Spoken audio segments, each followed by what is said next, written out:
So we've talked about the balance of power and how it's been changing.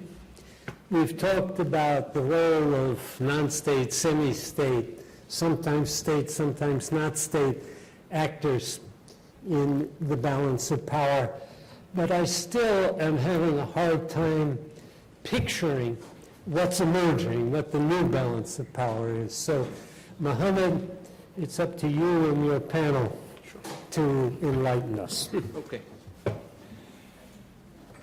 Thank you, Don, and thank you for hanging there for the rest of this one-day conference. So, our topic in the third panel is new balance of power. And the question is, how new is it? Are there any particular characteristics or drivers that distinguish it from a presumed old or archaic or dead balance of power? So before I introduce our four panelists, let me say a few words about this puzzle of new balance of power. And here I would like to highlight what I call a few political ironies in the Middle East. First, global and regional powers have claimed they want a stable and promising, prosperous Middle East. But there is now nearly 50 military installations in the region. In 2018, the Middle East has the highest number and concentration of military bases in the world, established either by the Americans, the British, the French, the Russians, the Turks, the Iranians, and recently the Chinese as far as the Horn of Africa is concerned. So, for example, Washington has about 30 military bases in the region. The question is whether the Middle East needs this heavy militarization of its own geostrategic significance, and whether it is balanced enough, even with this military situation, is it balanced enough to avoid a regional war? Number two, these global and regional powers have opted for various formulas of power. The Middle East has become a magnet of hard power, soft power, smart power, and what's now being known as harsh power. So as I recall back in 2012, I was having a conversation with the North African minister, and he said, we are now told how to run our business from counterterrorism to our school curricula. Number three, the exercise of power in the Middle East is no longer a linear process, as was the case during the Cold War era. One global power with one or several proxies or allies. Instead now, power in the region is a hybrid and relational alliance. 3 years ago, none of us could visualize or think of a Russian-Iranian-Turkish pact. Trump's America has invested in Mohammed bin Salman's Saudi Arabia, Mohammed bin Zayed's UAE, and Sisi's Egypt. The question now is whether these coalitions, for example, are sustainable and whether the foundation exists for an alternative balance of power. So to try to probe into these questions, we have on the panel four different perspectives: an Arab American, and an American perspective, all in one. You couldn't ask for better than that. So I'm not going to read the bios of our panelists, and since you have them in the program, and I would like to invite Mr. Jamal Khashoggi to start first with his reflections as a voice of wisdom and moderation, and someone who has been well-versed in Gulf and Arab politics. So we'll start with maybe 12 minutes, and then we'll go along with the rest. Right. Thank you very much, Mohammed. Thanks for inviting me to speak here. And I'm going to borrow a fact you just mentioned to begin my presentation. You just said that the Middle East has more than 30 U.S. bases. But even though with all those American bases in the Middle East, America didn't have much leverage on what is going on there. It is not being powerful to contain the decaying Middle East.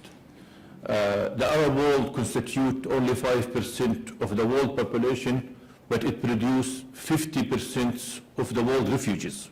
That's something the Americans should be concerned about, and the Europeans. But why the Americans are unable to control that? Because they are overlooking the most important balance of power.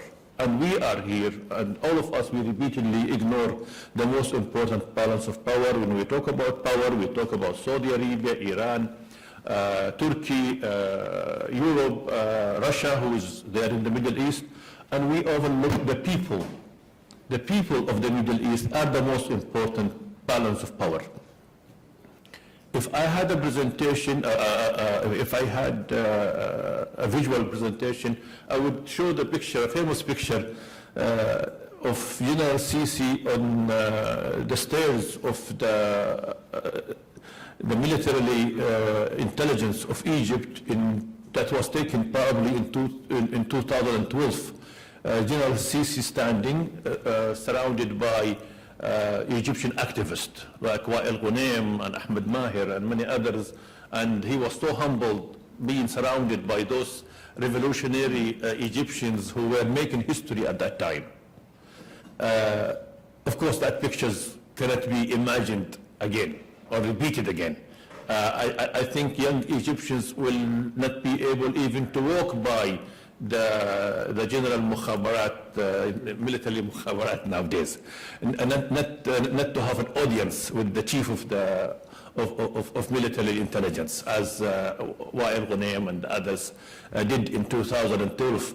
In 2012, after the revolution, up to the coup in Egypt in 2013, it was the peak of Arab people power. And everybody was listening to them. And if we had our conference at that time, we would be more listening to the people of Egypt and to the people of Syria and to the people of Yemen, more than listening to Mr. Putin or Mr. Erdogan or Rafsanjani or Rouhani or Mohammed bin Salman or Mohammed bin Zayed. We will be listening, but we are not. This power is so important, and it hasn't gone away. The remnants of it is still there. It lacks friends. It doesn't have friends. The Americans are not supportive of the people of the Middle East. The Europeans are not, and there is a huge counter-revolution that is really fighting the power of the people in the Middle East. Physically. We see that in the form of the coup in Egypt that is eliminating the voices of all Egyptians. Even the supporters of Sisi are being eliminated today, not to mention the Islamists, not to mention the labor unions, etc.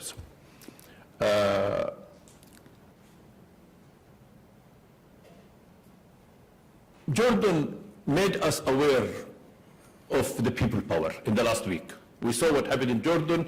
The government of Jordan listened. The king made the prime minister resign. The Saudi leadership become aware of the people power. They invited the king of Jordan. They brought in the Emir of Bahrain and the Sheikh and the deputy, and they invited the deputy premier, the president of UAE, and they had an important meeting that produced a package aid to Jordan. Saudi Arabia, the king of Jordan, the world listened to the people power of Jordan. That's a good sign. Regimes succeeded in trenching or damaging the reputation of the people power in the Middle East by advancing ISIS, by advancing Al-Qaeda. When the Syrian revolution was attracting attention, and it was represented by young Syrians, Bashar al-Assad came with this great idea. Him with the Iranians and Hezbollah, let's make it a radical revolution. And he let out of prison radicals. Somehow those radicals were encouraged probably to lead the revolution, to turn the revolution from a peaceful revolution into a military revolution. So it became not the people power, it became ISIS, it became a radical power. And even many of us abroad began to grow distant from those revolutions. We began to say, no, they are not calling for democracy, they're not calling for change, they are calling for an Islamic state, they are calling for a Sharia rule. And of course ISIS become the ugliest of the ugly, and it did destroy and damage the revolution. And of course the Iranians and the Hezbollah were so happy with that, and they exploited those ugly pictures of ISIS beheading people, and they made it the image of the Syrian revolution, not the picture of the young Syrians who are standing with flowers and a bottle of water and giving it to the soldier, as it was in Daria in 2011. I see Syria as the most important battle between regional powers. Not Yemen, but Syria is more represented, where we see even Russians and Iranians and Turks there, not in Yemen. And people power hasn't died totally in Syria. Turkey is supporting a small segment of that people power in the north part of Syria. It is allowing it to grow. It is allowing it to practice some form of democracy. It's a good sized portion of Syria. It is maybe as big as maybe half of Lebanon, the size of that area controlled by Turkey. But if we include Idlib with it, it would be as big as Lebanon. And the Turks, I think they should be appreciated for their push into local governance, which could maybe one day, when the time comes for all Syrian parties to negotiate, those areas, liberated areas in Syria that are practicing some form of true democracy and people and power sharing, will be the example for the future Syria. So, but in the south of Syria, in Daraa area, which is still, until now, we don't know what will happen next month, is still liberated. The regime is thinking about, or they are talking about the regime moving toward Daraa, even though it's a free area, but it is very much controlled by Jordan and other regional powers. And they are not, so they are under the mercy of again, regional power, whether you are in the north of Syria or in the south of Syria. It all depends on how those regional power will allow you to practice your freedom. After I highlighted the importance of the people power, I want to take this people power and apply it on the regional powers, whom we always discuss. And I will begin with the most important proxy war that we always refer to, the Saudi-Iranian proxy war, and how both countries relate to the people power. We all know that the Saudi and the Iranians are in confrontation in the Middle East, and the Saudis are aiming to push the Iranians out of the Middle, but out of Syria and out of Yemen. If they could push them out of Lebanon, it will be great. Iraq will be difficult, but that is the aim of Saudi Arabia. We all know that. And Iran, in the other hand, it is keen into rooting itself more and more into Iraq and in Syria and in Yemen. So. But what is ironic here that neither country are looking at the people of those countries, of Syria or of Yemen. And that is making the Saudi job more difficult. If the Saudi reach out to the people of Syria, because the people of Syria are the only guarantee who will refuse the presence of the Iranians, maybe the Saudi in long term, after a serious struggle, they can drive the Iranians out. But rather than reaching out to the people of Syria, because Saudi Arabia has a sensitivity to two things that characterize the people power of the Middle East: Islamism, or political Islam, because there is a good segment of people in the Middle East, when they choose freely, they will choose political Islam. Whether we agree with it, disagree with it, but this is a fact. We have to deal with it. Whenever the people in the Middle East, in any given Arab country, have the right to vote, 30% of them, 25% of them will put their votes to political Islam. Saudi Arabia has a problem with political Islam. The other matter that Saudi Arabia also has sensitivity with, it is basically democracy.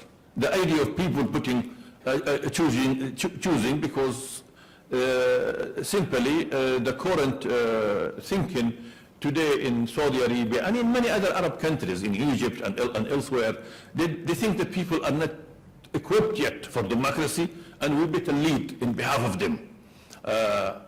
So that what made Saudi Arabia has those reservations about reaching to the people, whether in Yemen, reaching to the people, whether in Syria, and that what allowed Iran to advance its narrative, advance its power.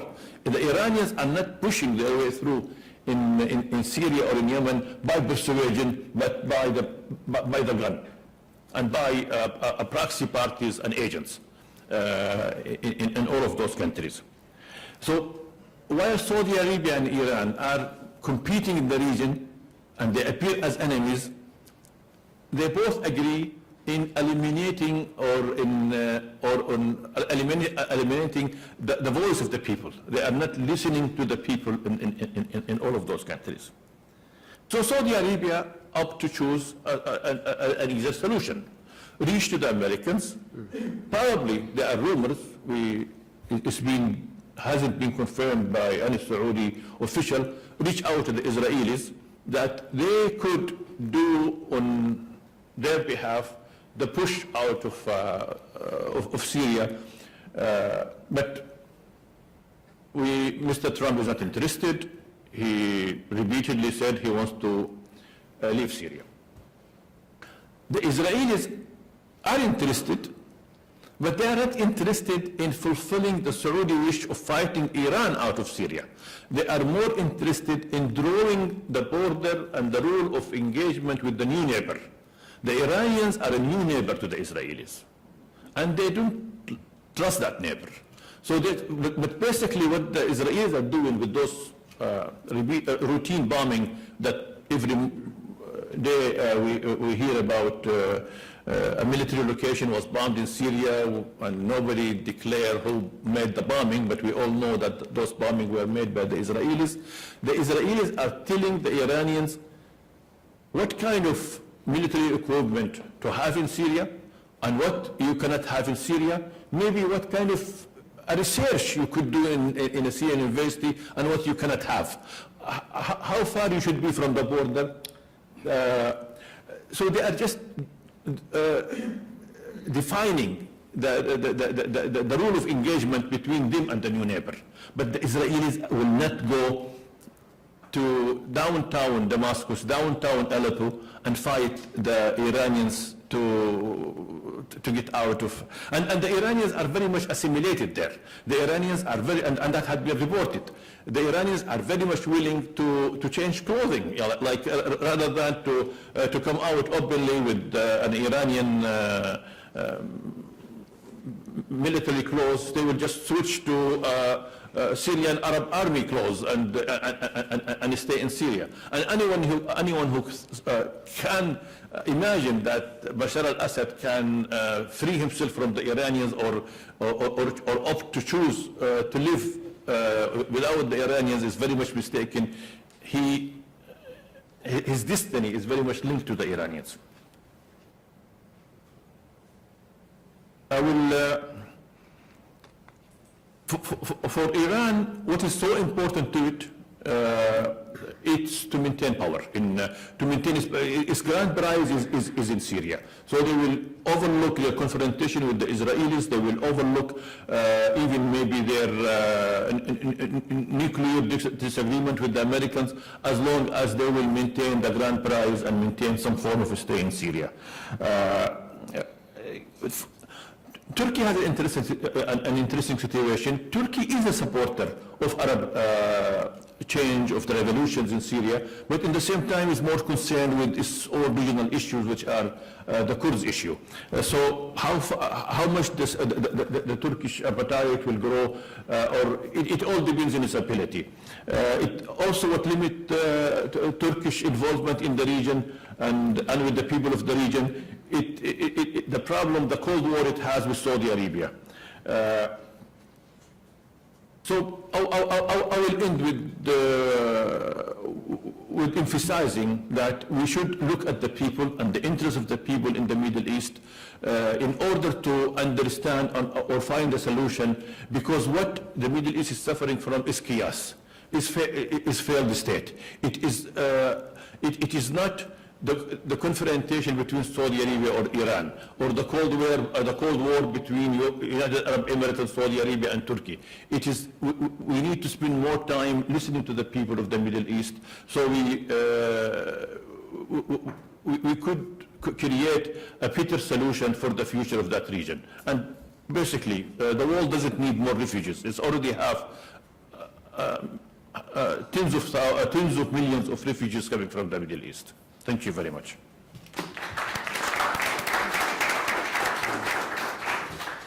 As I was listening to you, Jamal, I could visualize this top-down shift of power, what you call it, people's power. And it remains to be seen whether this interaction between people's power and structural or state power can sort of last without violence, or if we can avoid certain civil wars, as is the case in Syria and in Yemen and other places. So if we consider your presentation as an inside-out perspective, let's invite Mr. Terry Hockman to give us probably an outside-in perspective, how you visualize this shift of power. Do you agree with the notion of people's power, or we are still at the very structural age of power? Thank you. Sure. Let me go to the podium here. Yeah, that would be nice. Well, thank you very much. I'm very pleased to be here today.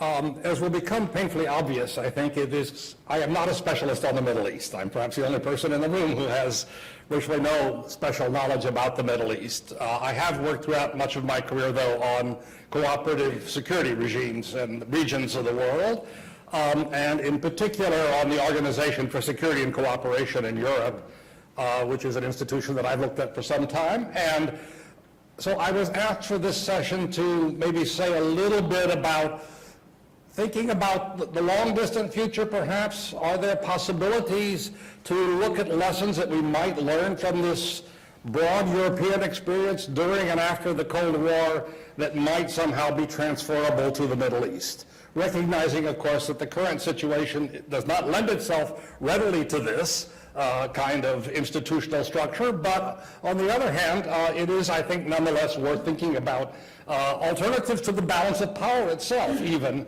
and to think about cooperative security institutions as an alternative to the balance of power, as a way of trying to, from the top down, if you like, but also looking at the bottom up, try to design systems that might be more appropriate for promoting international peace.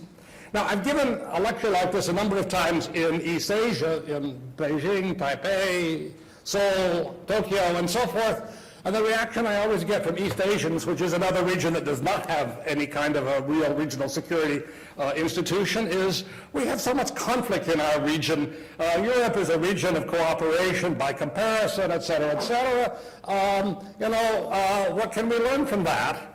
And I'm inclined to remind people, and it might be also relevant to people who work on the Middle East, to remember that the Helsinki Final Act, which created the Organization for Security and Cooperation in Europe, was signed in 1975 in the very midst of the Cold War, when the United States and the Soviet Union each had 20,000 nuclear warheads pointed at one another with the capacity to destroy life on the planet several times over. And yet, somehow, at that time, 35 states of Europe, from, in the phrase that the OSCE uses, from Vancouver to Vladivostok, the long way around, including all of the member states of NATO, the Warsaw Treaty Organization, as well as the European neutrals and non-aligned, including the United States and the Soviet Union, but also Liechtenstein and the Holy See at the other end of the continuum in terms of power, a different kind of power than the military power that the two superpowers possess, but nonetheless, and led in many ways, interestingly, by Finland, which initiated this process and hosted it in Helsinki and continues to support it actively, and also one of the most active states in the negotiation of the Helsinki Final Act was the former Federal Republic of Yugoslavia under Mr. Tito, who also represented the UN Group of 77 as part of the neutral non-aligned group and tried to become a kind of mediator between East and West to create what became the Helsinki Final Act. Now, the OSCE is a normative-based organization rather than a legally based one. It operates on the basis of consensus. It began with a so-called decalogue, providing the normative foundations for security, linking security at the interstate level to humanitarian issues at the local level. It, in the Decalogue, as it was called, it institutionalized a number of principles, not all of which have been observed consistently, but nonetheless important principles, the non-use of force in international relations, to resolve disputes, respect for the territorial integrity of states, but also respect for the right of self-determinations of peoples. It also included provisions about the change of state borders, which could only be by the consent of all of the parties concerned, a principle that was used for the velvet divorce within Yugoslavia, for example, within Czechoslovakia, rather, for example, as well as in the unification of the two former Germanys, who each signed the Helsinki Final Act as separate states, of course, in 1975. So, just to give you a very brief tutorial on the OSCE, since many of you may not be terribly familiar with it, and I'll try to do this very quickly, and I'll go through the slides quickly, but we can come back for questions later. If anyone would like to discuss any of these issues a little bit further, we can do this. I'll try to then conclude with a couple of general observations about what might and might not be relevant to the situation in the Middle East. But again, the original Helsinki Final Act in '75 included three so-called baskets of security and confidence building measures. Measures for economic and scientific cooperation. We began things like the Fulbright program going to Warsaw Pact countries and scholars being brought to the United States and Western Europe and other things like that. Opening up human contacts. The Bolshoi began traveling to the U.S. and other places. Louis Armstrong and other jazz groups went to the Soviet Union and were extremely popularly received there. And so we had all of these kinds of cultural exchanges that also became at a personal and citizen level a key part of trying to undermine some of the divisions of the Cold War period. With the end of the Cold War, the institution was institutionalized far more, rather than a series of conferences. But one in Copenhagen in 1990 institutionalized principles of good governance, democratization, rule of law, expanded human rights norms, and more or less endorsed market economies. The Charter of Paris created the Conventional Forces in Europe Treaty, which has unfortunately lapsed in the last few years. It fell apart basically after the Russian intervention in Georgia in 2008, one of the serious violations of the norms of the OSCE, and a whole series of military confidence building measures ranging from transparency measures of inspections of maneuvers and other kinds of exchanges of personnel and so forth. It has a number of different institutional structures, a secretariat and conflict prevention center based in Vienna, a High Commissioner on National Minorities based in The Hague, an Office of Democratic Institutions and Human Rights based in Warsaw, which has become kind of the gold standard for election monitoring, not only in this region, but they've recently monitored elections in Afghanistan and elsewhere. And finally, a representative on freedom of the media. Perhaps the most interesting aspect, though, of the OSCE work, in my view, has been creating missions of long duration in zones of conflict.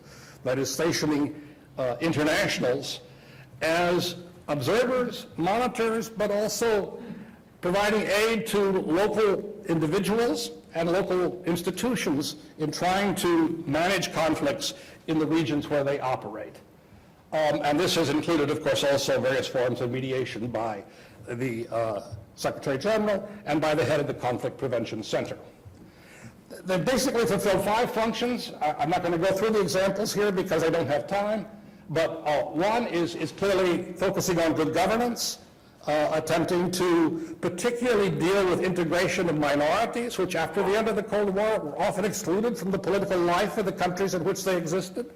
An important set of efforts that to some degree may have prevented, and we still hope will prevent, any excuse for a future conflict in the Baltic countries.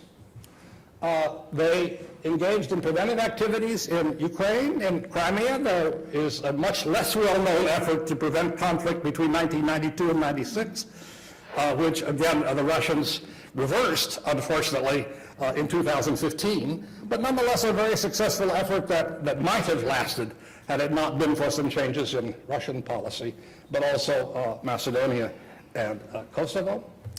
Again, not well known, they mediated the end to the first Russian war in Chechnya in 1996.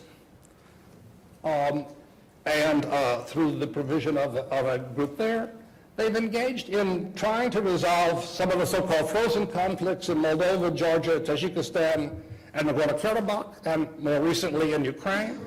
So far, they have not really resolved any conflicts, but at least many of these conflicts which broke out in violence in the early 1990s have not had any major reoccurrences of violence. The situations remain unstable, but nonetheless, if it had not been, I think, for this international mediation, the likelihood that these conflicts might have escalated would have been very, very much greater. And finally, they've engaged in a lot of post-conflict building work in places such as Albania, Bosnia-Herzegovina, Croatia, and Kosovo since the end of the Cold War. Now, these are just some indications of the kinds of activities that the OSCE has done. Now, again, this looks like a very ambitious agenda, which developed over many decades, and its applicability to the Middle East, again, is certainly very much up for question. But it does, I think, provide a multilateral alternative to a balance of power system for trying to prevent conflicts from breaking out into violence, from escalating once they've begun to engage in violence, and the kind of effort at international mediation of conflicts in an effort to bring them to an end before they get to the kind of level of violence that we've seen so tragically in places like Syria. Some of the early measures that were really adopted in 1975 that were most useful were various kinds of confidence-building measures. And there are a variety of mutual transparency, confidence-building measures which one might think about, again, for a number of regions in the Middle East. It's, I think, been disappointing to see the Iran agreement at least being now left by the United States, but literally even entering the IAEA into Iran and a whole series of efforts like that are beginning at least to develop verification, monitoring on the ground of activities that could otherwise have led to violence. There are, on the other hand, I think, a number of challenges. The first is, which many speakers have talked about already today, the kind of tradition of hard bargaining and realpolitik that still seems to dominate political thinking of the region. That is, this requires not just a change of structures, it requires a change of mindset to think about alternatives to a balance of power and to the notion that realpolitik is the only system that's ever worked in international relations. To think about alternatives to good old classical realism as a way of managing international relations. There is an obvious issue, I think, concerning the role of Israel in such an institution. Would Israel want to be in it? I think that's very questionable to begin with. And would Israel, if it were in such an institution, would it be a spoiler? On the other hand, like Russia today and the OSCE, it's both the biggest problem for the institution, but the institution would be meaningless without it, in some sense. It would at least not have the kind of effectiveness that it has as a means of dialogue with Russia. It is still the primary mechanism that the Western countries now have to dialogue with Russia about security matters. And it's at a fairly quiet level, too, in Vienna, where it doesn't get everyday play in American media, which is probably a good thing. But nonetheless, it is at least a kind of alternative. Obviously, we also have the OSCE is largely a state-based organization, and as we've talked about a lot today, a lot of the conflicts in the Middle East are not only interstate, but intrastate, transregional, non-state actors, et cetera. The OSCE has not yet provided, I think, a very good model for dealing with these kinds of issues. So in terms of thinking about it for the Middle East, I think one would have to also begin to think more about also how one deals with an institution that is founded upon the basis of states and the respect for the territorial integrity of states, but also recognizes the fact that an awful lot of the regional problems cross state borders. Terrorism is another issue, obviously, for which the OSCE has not been terribly effective. But also there's simply the absence of some of the norms of democratization, of human rights, and so forth, which have been a foundational part of the OSCE effort to try to spread ideas about good governance and about the treatment of minorities and so forth throughout the region.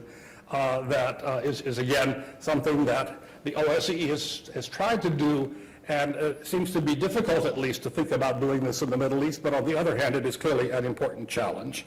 And finally, there is, of course, the absence of a clear mediator. There's no Finland or Switzerland or whatever that obviously jumps out among the parties in the Middle East that can play the kind of role that these countries have often played within the organization like the OSCE, where some of the smaller neutral states have been able to mediate between the big powers in interesting ways. Most notably, the incredible role that's not been well publicized that Switzerland played in getting an OSCE monitoring mission in Ukraine, eastern Ukraine, after the outbreak of the Russian involvement in eastern Ukraine and the Donbass region in 2015. And getting Russian participation in that activity, in fact, was an important and significant effort that the Swiss diplomats were really able to do very, very well, in part because of their ability to talk to the Russians in a way that no one else could, and to get the Russians into the kind of consensus. I guess the bottom line is that, the OSCE, I think, produces some interesting ideas. We're probably a long way from thinking about really how to do this in the Middle East.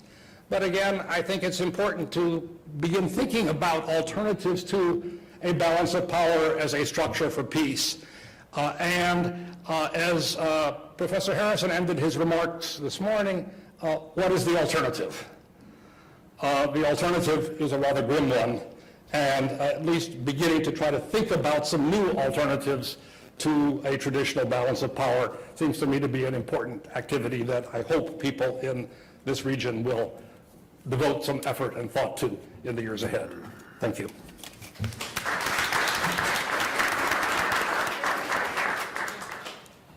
Your comparative approach sounds very promising, but also echoes some relativism. And the question is how far we can rely on a European experience to help construct a Middle East or an Arab or an Islamic system of power in the region. And I think we have so much to deal with, and you mentioned the example of the OSCE as an institution that gave us the treaty that was the framework of reorganization of Europe. Unfortunately, in North Africa and the Middle East, we don't have one single institution that is working now. The Arab Maghreb Union was never born. The Arab League has been struggling, and since the Gulf crisis, one of the first casualties has been the Gulf Cooperation Council. So we don't have institutions, and then how we can proceed toward constructing or reconstructing, shaping or reshaping a certain balance of power.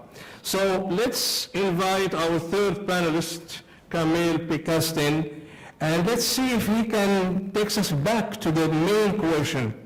How new is this new balance of power? And is it innate, is it organic, or is it more of a construct that is brought from inside? I'm referring to this gray area between regional powers and global or foreign stakeholders, the US, the Russians, and so forth. So let's see how you can enlighten us with this puzzle.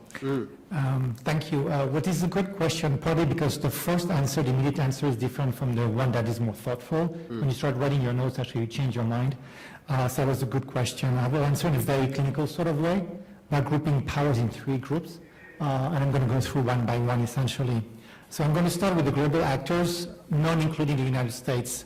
And I'm going to start with Europe. And Europe is, well, one thing I want to say about power, there's 2 dimensions to it. One is will and priority and commitment, and the other one is capacity and resources. So let's start with Europe. Europe, it starts with the problem of capacity and resources, starting with financial resources. That is bad. It's been bad for several years since the euro crisis, and it's going to continue. States are running like deficits. They have that problem, leaving Germany offside, but Germany is not really, is not really a main player here. And so they don't have the financial resources to really project power in the region. The military resources are not there either, and we've seen that in Libya. It was the one case where the British and the French tried to intervene militarily, and they depleted their ability to project power within weeks. It was just really a terrible experience for them, and there's no political capital at all. European people are buried deeply in a refugee and immigration crisis. That's how they perceive the region. And also the tragedies coming from the attacks that we've seen in Brussels, Paris, Manchester, etc. And that's the only way they look at the region, and there will be no political support for European states to be more involved into projecting power into the Middle East. China is an aspirational power with very little actualization. So why is China talking about projecting power in the Middle East? Partly because it's dependent on the region for its energy imports of oil and gas, and partly because China more broadly wants to make claims about being a global power, especially in the Indian Ocean, looking at an axis between Africa and China, and that goes to all the regions in between, including the Middle East. So they're in the middle of noise in the past 10 years, and they actually put forward a lot of money, a lot of finances to build this one belt, one road, etc.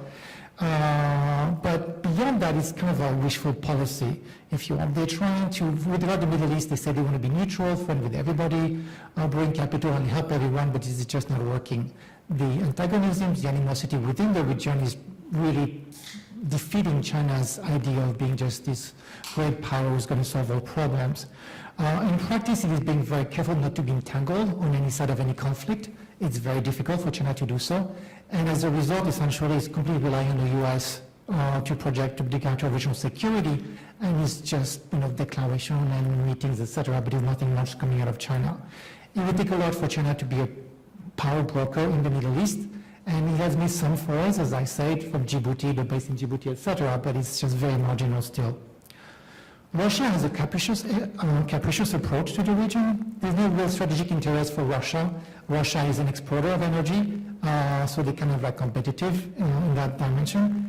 But Russia used the Middle East as a leverage for what's going on in Europe, and as a vanity project as well from the Russian president. It has managed to make itself like essential in the Syrian conflict, in particular since 2013, which is a remarkable accomplishment. But that success in Syria has been done so at very low cost with an opportunistic intervention. And the willingness and capacity of Russia to truly project power in the region is really untested at this point. And there's no saying if Russia is going to be like a robust or durable power, or if it has just made the most of a very favorable situation over the past 5-6 years, and that's just the end of that. Now let's turn to the regional actors. I'll just say words about Egypt. In a nutshell, there's nothing there. That's shocking. I mean, for those who've read about Nasser and the 60s and the era of Nasser, Egypt's power is dissipated. It's been a declining trend for a long time, and really Egypt has been completely absent of the scene. And this is just a notable fact. Turkey has shown a lot of bite lately, but little bite.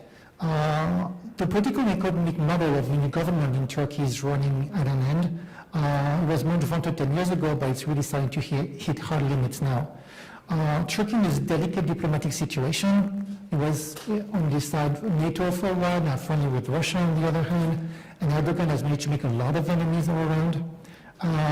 Its military adventurism in Syria echoes the 1990s, where the Turkish military was fighting the PKK militarily, and essentially that triggers a financial crisis, a very severe financial crisis that brought down the government and an intervention led to an intervention by the IMF.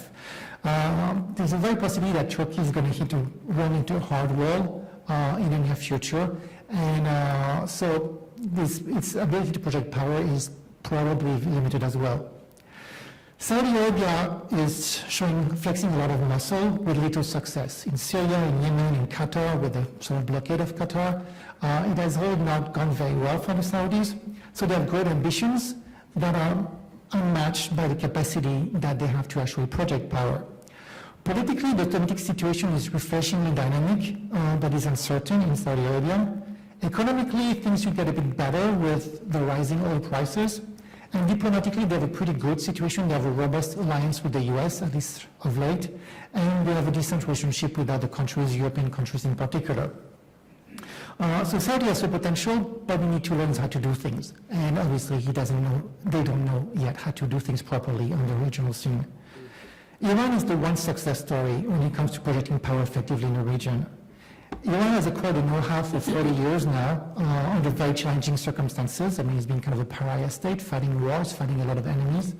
And given those constraints, they've been remarkably effective. If you look at Afghanistan, Iraq, Lebanon, Syria, they're doing really well with very little and a lot of adversity. So they know how to do things. The weakness is the diplomatic isolation. Iran has very few friends.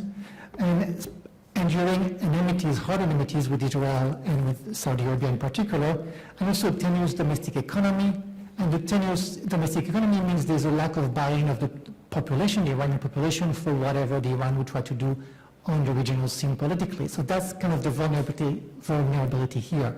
But if one thing Iran is good at, and actually is good at, is controlling population, its own population or the population of other countries in which it's intervening, Lebanon or Syria, it knows how to prevent revolution, if you want. There was a panel on non-state actors just before, just to really very few words about that. Look, on one hand, when it comes to power, non-state actors have a set of skills that is quite remarkable. They know how to communicate, they know how to recruit, they know how to train. They even know how to run some territories. They can run cities, or towns, large towns. They can plan for operations, they can execute operations.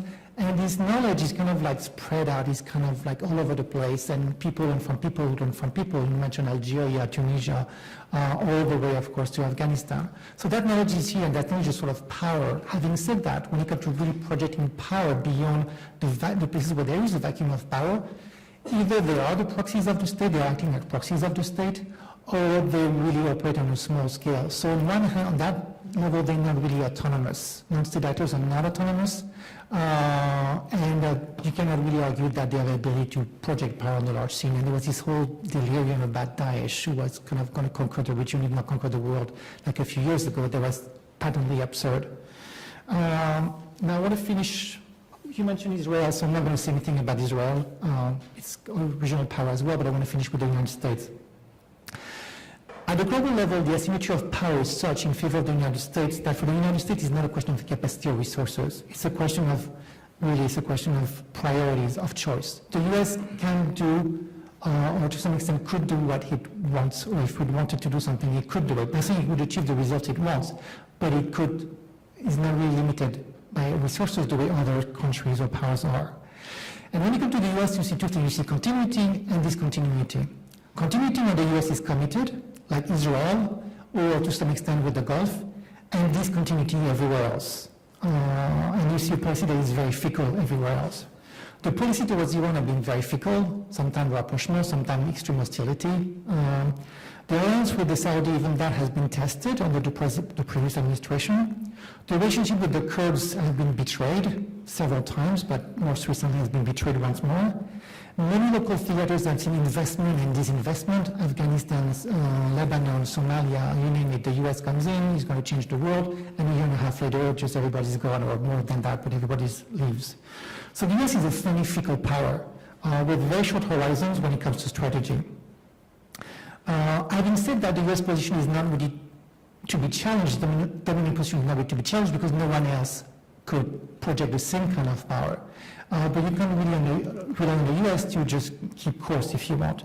And essentially that has to do with presidential priorities. If we look at US policy towards the Middle East since the end of the Cold War, the Bush and the Clinton and the other Bush, etc., it changes all the time as often as there are elections and as often as there are president, and that's one characteristic that you see here. Well, that means Israel may be sheltered from the vagaries of American elections, but the Gulf may be another story, partly because the landscape is changing here. The US is very invested militarily in the Gulf. It has deployed on all the sort of small countries, UAE, Qatar, Bahrain, Kuwait, etc. And that's a big panel of US power in the region. But that is changing because first the energetic landscape is changing. Obviously oil from the region is not important for the United States, and it may be becoming less important for the rest of the world, as well as new energies coming, renewable energies, fracking, etc. So the region will lose its importance, and I think the region is very aware that its strategic importance that came with hydrocarbons is diminishing. So to conclude, I'll say the three trends that you want to pay attention to is this. On one hand, the Middle East as the energy supply of the world and the key towards stability to energy is going to dissipate, at least not in 2 years, but in sort of 20 years horizon. So the Middle East will become less relevant for the rest of the world. More immediately, the conflicts we've talked about is burning billions every year. And the ability for those countries to project power, interfere, depends on essentially financial resources. Can they pay for it? Can they pay for the Syrian war? Can they pay for the war in Yemen? Can they deal with the blockade of Qatar for how long? Can they put up with all of that? And if you add to that the fact that the world may be at the end of a 10 years expansion that was sort of the result of very loose monetary policies, and that may just blow up in everybody's face in the next year or two, you can see that financially the power landscape, if you want, may change very rapidly. So a lot of continuities, obviously, and there's no real power to replace what the US has been, but at the same time there's clear sign of volatility that could materialize in the next 2 or 3 years horizon. Thank you. Thank you. Your presentation left me with the reflection that maybe looks a little bit sounds a little bit alarming. Is there really a new balance of power, or maybe just an open-ended case of political opportunism? You have certain regional stakeholders, Iran, Turkey, Israel, Saudi Arabia, United Arab Emirates, who are trying to push the envelope, either because the global powers are busy or they have certain blessings, of certain figures. So there is, I think, the more we scrub this notion of new balance of power, the more puzzles we discover. So the gentleman next to me, Hussein Ibish, I've known him for years, since you were at ADC, a long time ago, and I always consider him unique. He is 100% Arab, he is 100% American, and then you can put the two together the way you like. Yeah. Okay? So let's go back to the main focus of this conference, shaping a new balance of power. And let's see how we can construct that process of shaping this power from a perspective of this dynamic between Washington, the Middle East, Moscow, the Middle East, European capitals, the Middle East. It's kind of the fuller circle of political interactions between all these nations. Oh, all right. I think it's a good question from an American point of view, because I do think the great conundrum for American policy in the Middle East is that, thank you, the big conundrum for American policy in the Middle East is to find its own kind of balance between the overreach of a kind of Bush approach of remaking the region from the top down, which didn't work at all, the Obama kind of understated leading from behind approach, which didn't really work at all, and now this sort of Trumpian utter confusion and non-policy policy, and nobody knows what it is, and it's really going on for a long time. So I think it's becoming clearer to many people that the best role the United States could play in the Middle East is a balancing role, is to help to preserve a balance of power. But it cannot be the balance of power, because the existing situation is not a balance of power. It's a whole is concentric circles of power imbalances, right? The system is completely imbalanced at the moment. And so I'd like to look at 3 different registers at which there are imbalances and try to think about ways in which balance could be restored probably in order of ascending difficulty. The first is a strategic imbalance of power, which is, and there are dozens of different imbalances, but these are the biggest ones from my point of view. And that is between blocs led on the one hand by Iran and on the other hand by Saudi Arabia, which we've talked about a lot. And it seems to me this is, in a funny way, although many people think of this as the most intractable and the most fundamental and the most difficult, is actually maybe the most solvable, because it has addresses, and there are specific grievances and really identifiable interests that can be ultimately bargained. And you can, and what you ultimately want to go for between the Saudi bloc and the Iranian bloc, or between Saudi Arabia and Iran, is an understanding about spheres of influence in the region. That really is what is required, ultimately. And that's what people are fighting over, is that, is basically the feeling in much of the Arab world, especially in the Gulf, that Iran has acquired too much power in the Arab world since 2003, and that it is meddling beyond its reasonable limits, and at the same time Iran feels existentially threatened by this coalition of Arabs, Americans, and even to some extent Israelis, who are encircled them from their point of view and ganging up on them from their point of view.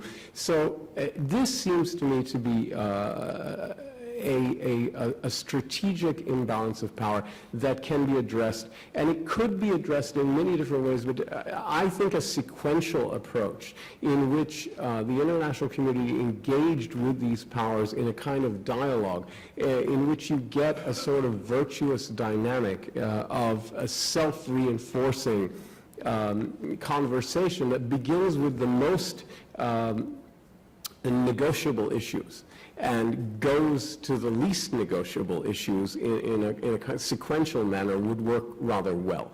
I think the most negotiable issue at the moment is Yemen. Yemen is essential for Saudi Arabia, but Saudi Arabia and the UAE want out. That's the whole point of the Hodeidah exercise. And we'll see at the end of the day, this very dangerous situation in Hodeidah actually could be the beginning of the end of the war if it's done properly and works out in a non-catastrophic way. So, hold your horses on that one. But the point is that for Iran, Yemen is not essential. And for Saudi Arabia, it is essential, but they're willing to do a deal at this point as long as they can negotiate from a position of greater strength. Hodeidah may provide that, but even if it doesn't, I think that there is room ultimately in Yemen for an agreement that is satisfactory to all the parties. The second phase, from my point of view, would be something like maritime free passage and security in the waters of the Gulf itself, which is a shared interest.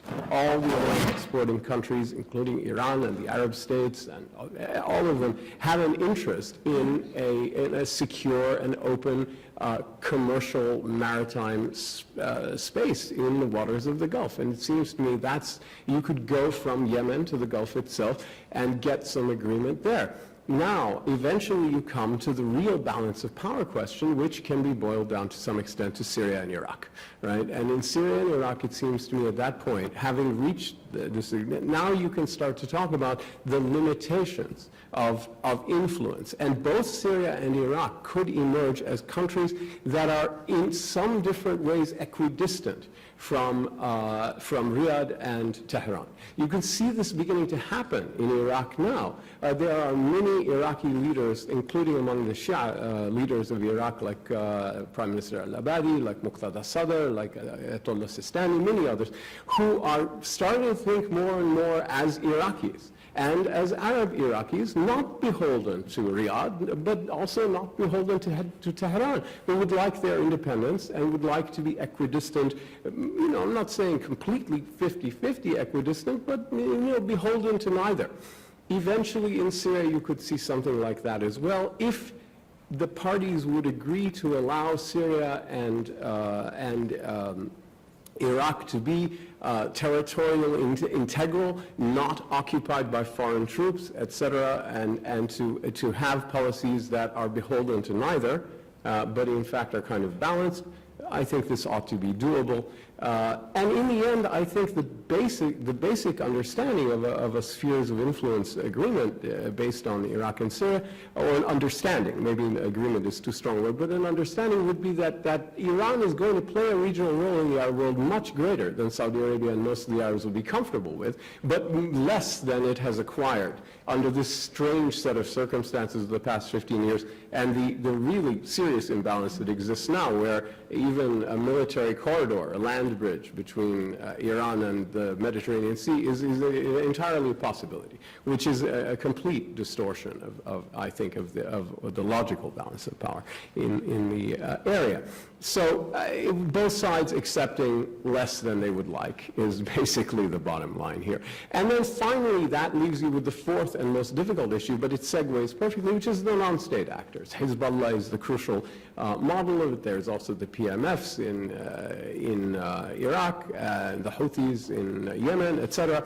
And the non-state actors ultimately are, and here I'm talking about the pro-Iranian non-state actors, ultimately an agreement to say we begin with Hezbollah, get Hezbollah out of Syria, back into Lebanon, back representing its own Lebanese Shia constituency and not serving anymore as a regional militia revolutionary vanguard for the pro-Iranian alliance, which is what it has morphed into in the past few years,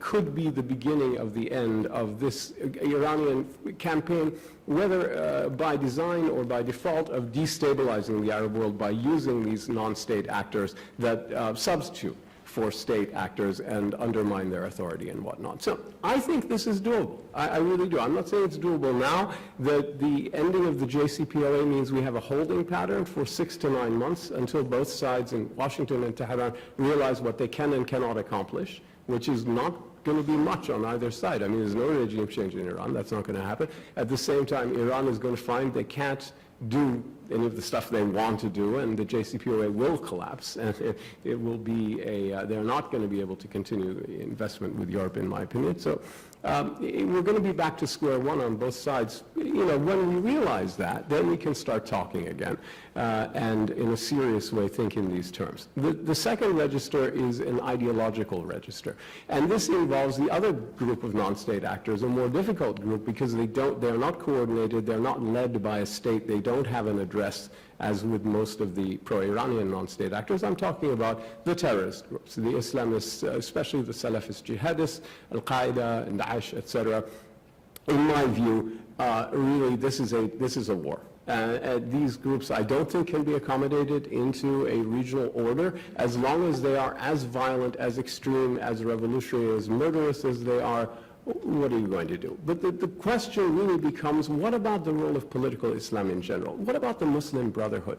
And here I think the Tunisian model becomes extremely interesting and important to create a balance of power at the ideological level, in the sense that there's got to be a place for the religious conservatives in the Arab world to go. If Daesh and Al-Qaeda are not acceptable, and they're not, and the Muslim Brotherhood is also rejected across the board, why? You have to say, what's wrong with the Muslim Brotherhood? What's the big objections? Well, I can tell you. It is that they are revolutionary, right? We know those are subversive. Secondly, they are conspiratorial. They exist above ground and underground, and it's a criminal enterprise, essentially. Same objection that the Bolshevik organizations were objected to in the West in the 20s, 30s, 40s, 50s. Huh?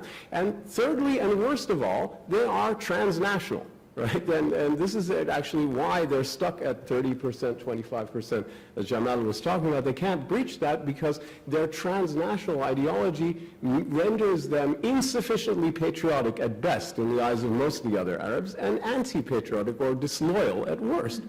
But you can see a post-Islamist model emerging with Al-Nahda, with the Justice and Development Party in Morocco, with parts of Al-Islah in Yemen, with in the Minbar in Bahrain, with the Muslim Brotherhood in Jordan, where they are staying Muslim conservatives. They're not dropping their vision of social conservatism, but they are no longer revolutionary, they're no longer conspiratorial, and above all, no longer transnational.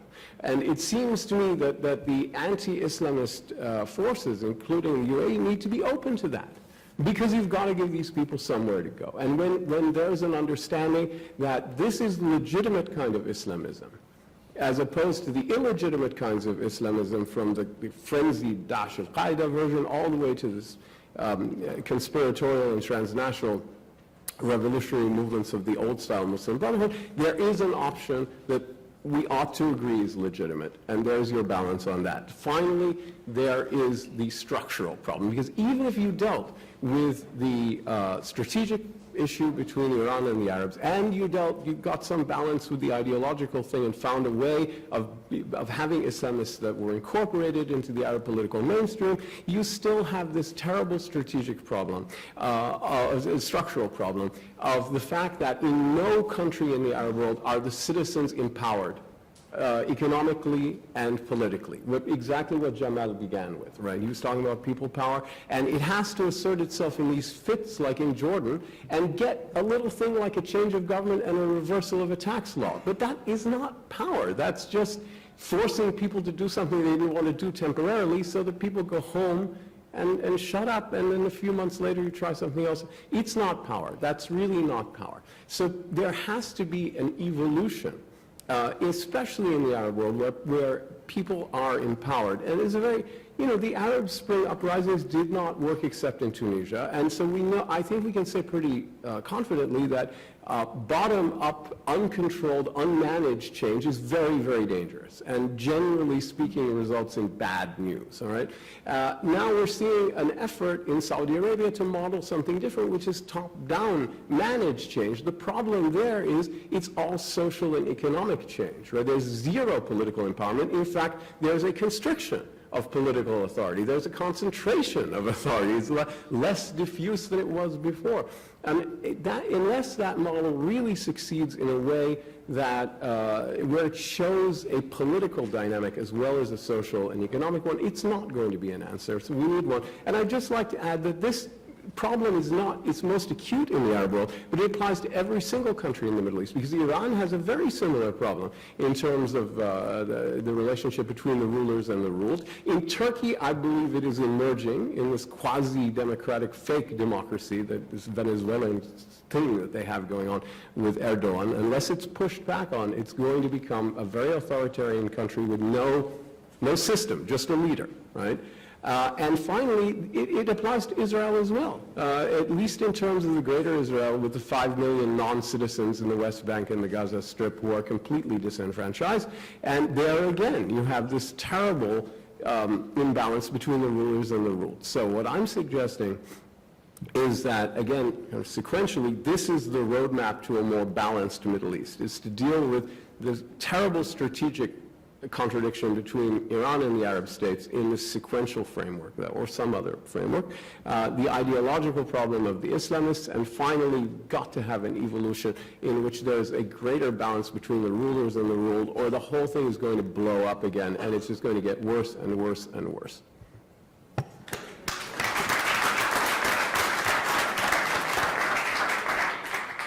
So far we've heard four perspectives on the nature of this reconstructed system of power in the Middle East. We have time for a few questions, but if you allow me, I have one question as a dictator of the panel, and I would like to ask each of our panelists to give us a one-sentence answer. What is, or what is going to be the catalyst force that will shape this emerging or not yet emerging balance of power? I started with Hussein. The ultimate balance has got to come from the people. I agree, it's people power. Ultimately, the people have to find their voice, and that's essential. Without that, there's no balance. Kamil, Like I think the states have learned the lessons. can you bring the mic?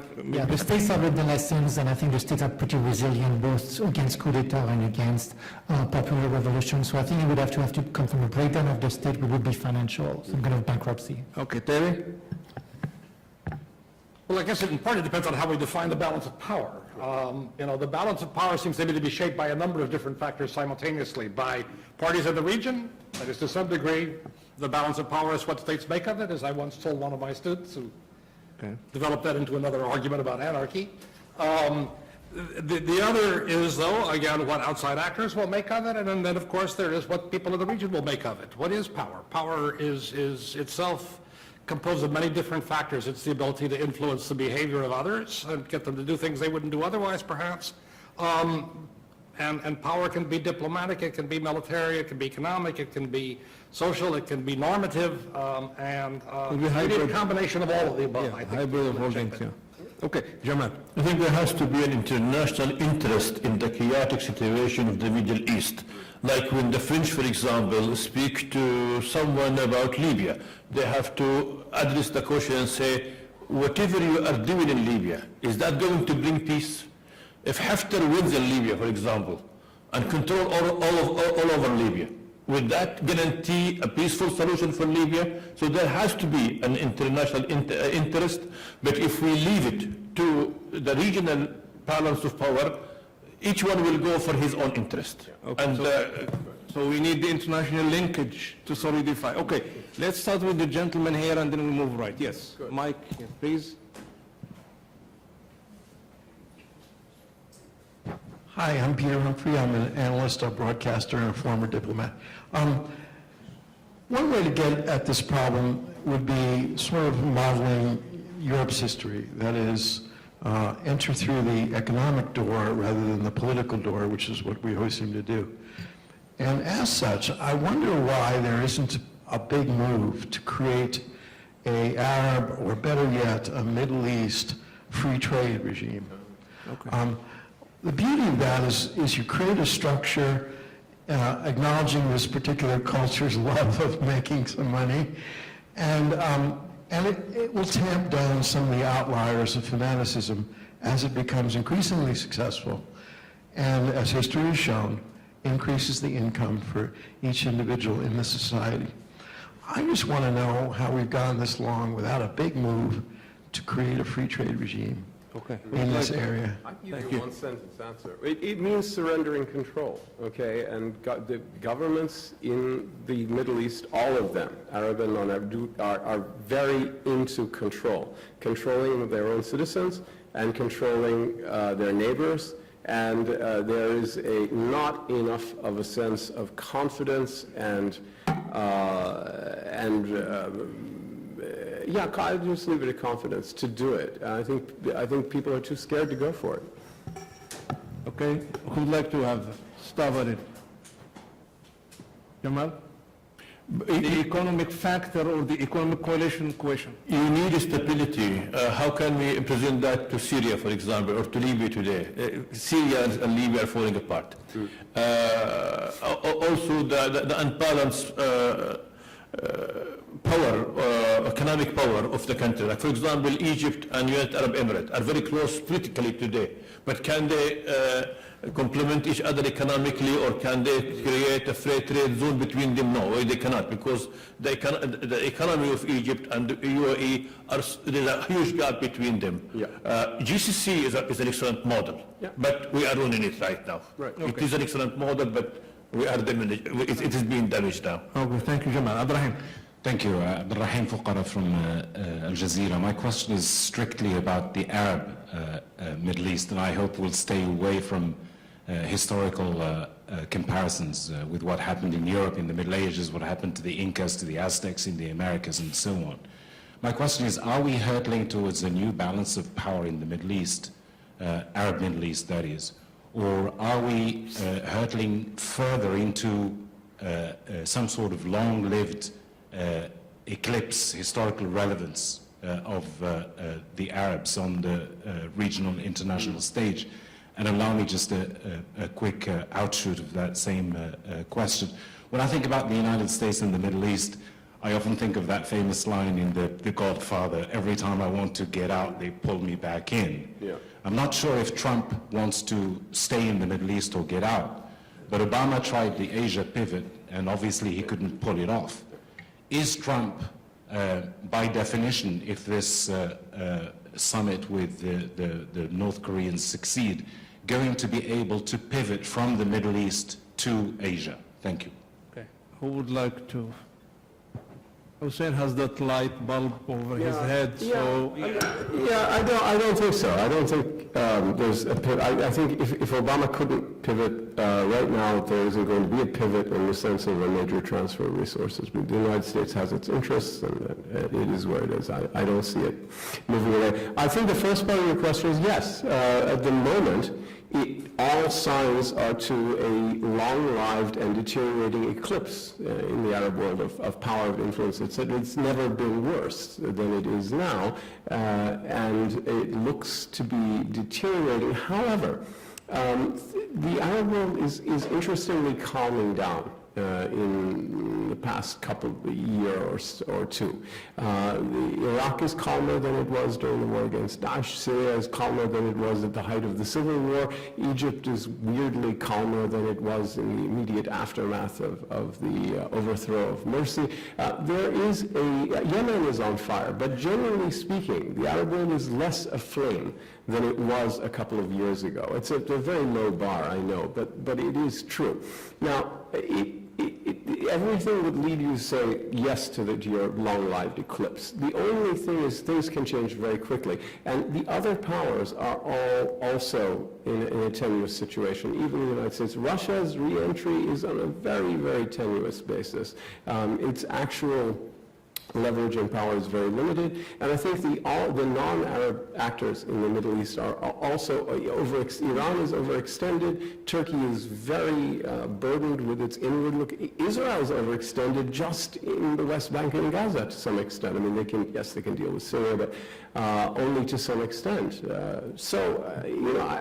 I think there is every potential for a reassertion of Arab confidence and relevancy in the foreseeable future. It's just that the conditions are there, the building blocks are not. But that can change very, very quickly. If it does change, it will change quickly. Well, we'll see. Okay, any other questions? The lady in red. Sure, yeah, could you hold on a few seconds? Let's hear from Camille, maybe. Actually, you started your response negatively, and I was going to be more positive. You became positive towards the end, which I mean, look, we come to the irrelevance, I don't think so. There's a lot of human capital in parts of the Middle East, not all of it, but in parts of the Middle East. And there's a lot of awareness on some of those governments that things need to change, and they want to really push forward. There's some things that still don't work. I mean, they don't know how to do things at the business level, but they want to. And I think if all those forces and all those intelligence and all this research and R&D and all this development comes together, and if the plans that they have come to fruition, I don't know if that's going to happen or when it's going to happen, but if that really comes together, if I mentioned Egypt, in 1960, Egypt was so much more developed than South Korea. Right. South Korea was agrarian. Take 20 years, 1980, and already started to shift, and then look at South Korea today and look at Egypt today. So things can change within a generation, and you start to see some. It's not even embryonic, it's beyond embryonic. But the need that you mentioned the trade question, I mean, GAFTA was something that's been talking about for a while. If they compete a bit less against each other, UAE doesn't need 2 airlines, maybe 1 would be enough. If they focus more their resources, less on building like the tallest towers and like this and that and those sort of like sumptuary things, and focus really on their comparative advantage and development. I think there's a lot of potential for at least some Arab countries, corporations, clusters of people like Silicon Valley type of thing to really start thriving. There will be the chaos in other places, but then you can take care of the other places once you have to see these Singapore things like creatures just coming from their region. Okay, very short comment, then we go to the next question. Okay, just a short one on the Trump question about pivot to Asia. Having spent a lot of time this fall, or spring rather, with a group of students in Korea and working on Korea, I'm trying to figure out still who's playing who in this particular game. But one thing that strikes me and really concerns me in many ways is that maybe given the Islamophobes, frankly, around this administration, that they're looking for a deal in Asia so that they can actually pivot away from Asia and focus on Iran, enemy number one. And that I think would be very dangerous, but I think it's something we need to worry about. Okay, sorry to keep you waiting. Yeah, it's your turn now. I'm Najla Drubi, just a citizen, a Lebanese American, and I'm surprised that here is a conference on the Middle East strategy and the balance of powers, but there was barely any mention of Israel's power and the power of the Palestinian people themselves. So I would like to make a suggestion for Mr. Hoffman. I mean, the OSCE, I don't know why they're not involved in Israel and getting them to support the human rights of the Palestinians and stop stealing the land. And the question for Mr. Khashoggi, what do you say about the power of the Palestinian people, especially now that they are doing all those peaceful protests and they're being killed left and right? Europe is changing towards them. When is America going to change towards them? Thank you. So, But on the rights of Palestinians, I mean, the OSCE works entirely in the region, and it to some degree is also constrained by the fact that there is a veto. So even dealing with human rights issues in some countries within the region has become problematic, particularly recently in Russia. Right. It has clearly not commented on or dealt with issues outside of its own region.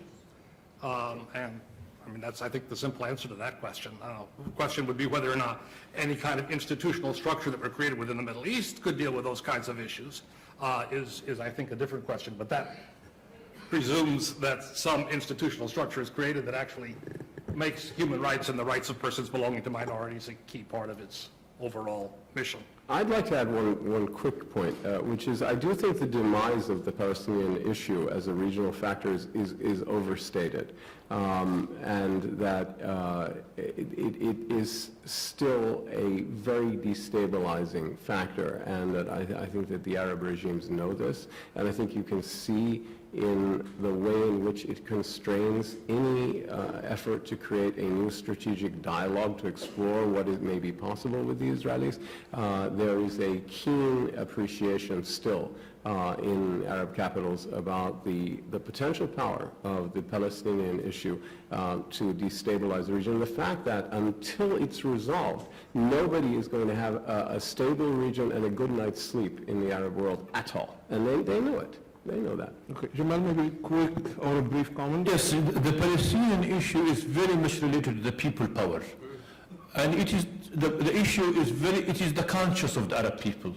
That's why we saw it again in Jordan. Those demonstrations, they were about taxes, but the Palestinian issue was there. Yeah. It wasn't only about the tax, it wasn't only about the cost of fuel, but it was there. We in Saudi Arabia are somehow beginning to, I'm afraid we're gonna have a cumbersome situation with it, because the Palestinian people are freer than us. The Palestinian people in Gaza, in Ramallah, when they demonstrate, and now even in Ramallah they begin to demonstrate for their brothers in Gaza.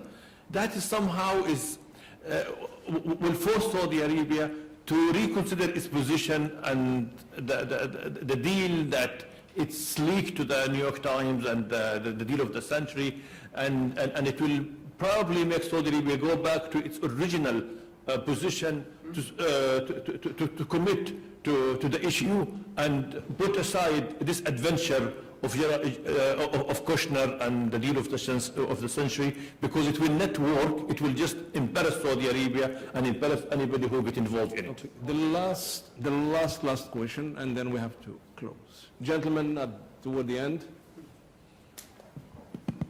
Hi, my name's Ethan Drucker, and I guess my question is, where do you see the role of the Iraqi and Syrian Kurds in this new regional balance? Kurdish question within this emerging power system. Anybody? Oh, good grief. Somehow, I don't know. Well, it's very complicated, but I mean, I think what the Kurdish factor indicates is the extent to which both the countries themselves and the state system in general has to be flexible to incorporate constituencies that have generally been isolated and non-represented. You know, so this is the thing. Right? If you think of constituencies primarily as burdens to be managed and to be contained and controlled, you start to see the way in which all of these countries have dealt with either their whole citizenry, or in the case of some countries, the Kurds, in the case of Israel, the Palestinians, in the case of others, you know, some minority groups, it always boils down to this question of the relationship between the ruler and the ruled. And so the way the Kurdish issue is managed, I think ultimately the way that you can restore a kind of viable stability to Iraq and Syria and several key countries in the Middle East is through a very decentralized kind of confederated status, right? It's probably true that the old, tightly organized, centrally run Iraqi state based in Baghdad and Syrian state based in Damascus are done. So what could work? Well, you know, again, breaking them up is disastrous. I mean, we've seen that all over the world, right? The Balkan scenario is a very deadly one. So how can you accommodate both the interests of the states and the interests of the separatist movements and these other legitimate interests? And the answer, and this could apply, by the way, to Israel and the Palestinians as well, is that when you have a very loose confederation, there is a way to balance the interests of the states and the state system with the interests of these constituencies that have their rights and have their needs. And I would say that's a whole other question for the balance of power that could be meaningfully pursued. Thank you very much. I think three panels will not do justice to a very complex topic, shaping a new balance of power in the Middle East. I hope that SAIS and Aljazeera Center for Studies have started the conversation or triggered some debate, and I think we have to maybe think about it and sort of try to figure out what options we can have toward shaping it in a real kind of coherent way. I would like to thank our four panelists, Jamal Khashoggi, Terry Hockman, Camille Picasting, and Hussein Ibish, and I would like to send it back to Daniel. My responsibility is to thank you, the audience, and to thank those on the staff who've made this all possible, both at the Aljazeera Center for Studies and at SAIS, in particular Isabel Talpain-Long, whose skill at this is simply unmatched, but also Noah Roos, Rap Criazillo, and Marc-Andrea Fiorina, who have spent the day with us working quietly behind the scenes. Thank you all very much.